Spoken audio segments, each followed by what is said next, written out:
ভাষা আন্দোলনের ৭৪ বছর পার হলেও পিরোজপুর সদর উপজেলার অধিকাংশ শিক্ষা প্রতিষ্ঠানে এখনো নেই স্থায়ী শহীদ মিনার।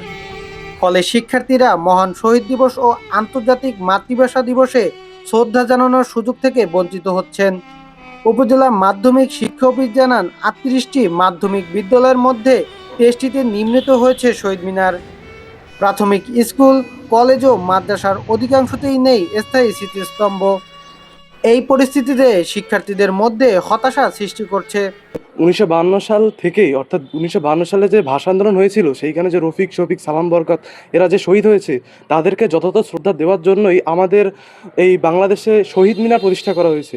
কিন্তু দেখা যাচ্ছে শহীদ মিনার শুধুমাত্র বড় বড় কেন্দ্রীয় প্রতিষ্ঠানেই আছে, কিন্তু বেশিরভাগ শিক্ষা প্রতিষ্ঠানেই শহীদ মিনারে অনুপস্থিত রয়েছে।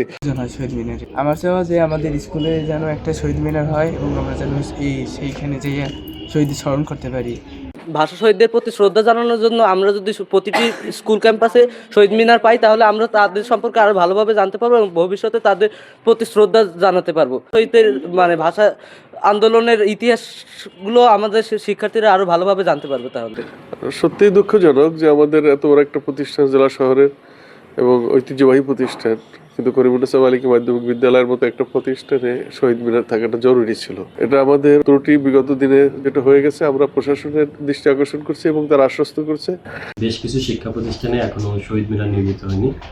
শহীদ মিনার আমাদের ভাষার জন্য বা আমাদের নতুন প্রজন্মের জন্য তাদের কাছে অনেক তাৎপর্য বহন করে। যে সকল প্রতিষ্ঠানে এখনো শহীদ মিনার নির্মাণ করা সম্ভব হয়নি, সংশ্লিষ্ট প্রতিষ্ঠানের সাথে কথা বলে এ বিষয়ে যথাযথ ব্যবস্থা গ্রহণ করা হবে।